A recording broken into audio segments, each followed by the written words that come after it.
Hi, thank you for stopping by my channel. Today I just want to share with you some gift ideas for your artist.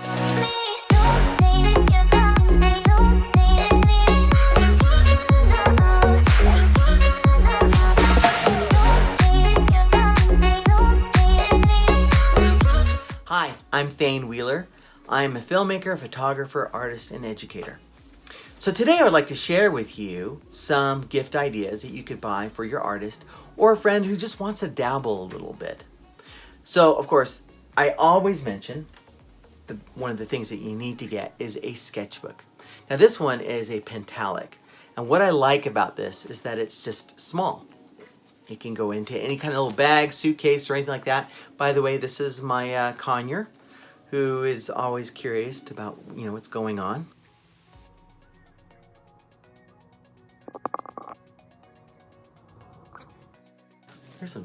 Here's some sketch ideas for a film that I worked on. So it's got this nice little elastic to keep it closed, right? As well as a ribbon to kind of mark where you might be at in the book. So sketchbook is a total must. But artists also like Sharpies. They're great, all these different kinds of colors, and they're permanent, and oftentimes, get them in these like fine liners, depending on what your artist likes. But Sharpies, I don't know an artist that doesn't like Sharpies. There's got to be a few out there, but fantastic, really great way to go. As well as, let me show you some other pens. I always like to recommend just the Bic. It's very cheap.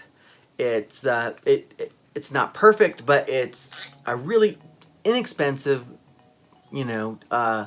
writing device for creating. I'll use this like all the time. Just really, really simple, inexpensive. Also, pens like this. These are the Faber-Castells, and these are fine liners. What's interesting is that this particular one also has the brush pen in there. You can kind of see that off the side. Staedtler is probably a very common one that most artists use. I like Staedtlers as well, but I also have a few of these. And let me kind of show you. Here is another brush pen. So on one end, you've got the just pen part right there, see? And then on the other end, you have the brush. So it's kind of a fun writing utensil or drawing utensil. Okay, so, yeah. And if you're going to get a bunch of pens and things like that, you need some sort of case. Just anything, really. Very, very simple case that you could get for like, you go in the school section of whatever store and you could find carrying cases of pens and things like that for pens. And in mine, you can see it's quite full. I've got, that's a sharpener right there. Okay. Different types of mechanical pencils I have in here. Erasers. I have gels. See that bird? He likes to fight. See that? He just wants to play around. Okay. Anyhow. So you have these gels right here. Okay, you need to go. You need to go. Okay. And then this is kind of cool. My daughter had bought me this right here. It's just a little tiny watercolor set. So there's some options right there. And don't worry, I will leave a link in the description below so that you can easily find all these things. You don't have to try to write these all out. Hopefully I'm sharing some cool ideas that you like.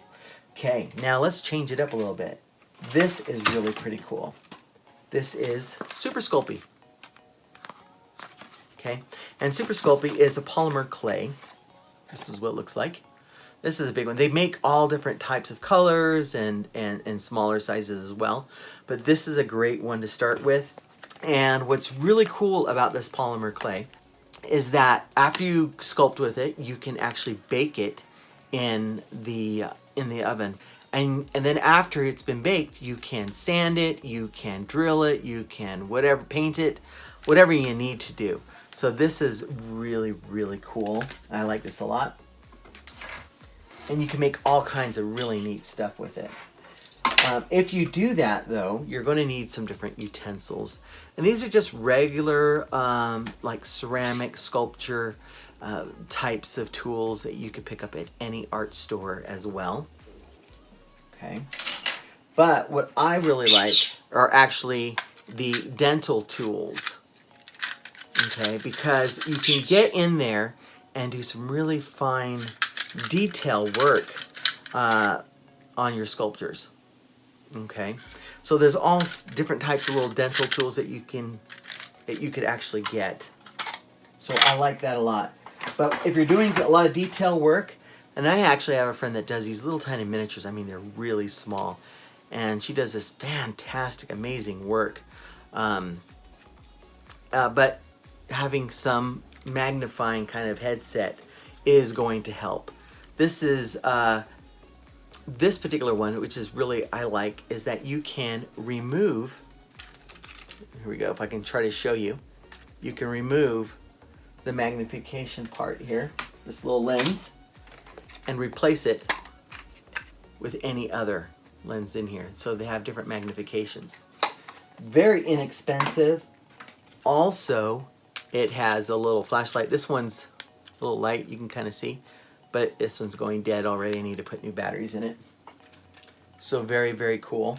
Great to use on any kind of detail work that you're needing to do, that you need to, especially if you're getting a little older or your eyesight is not as good. This is a great way to go.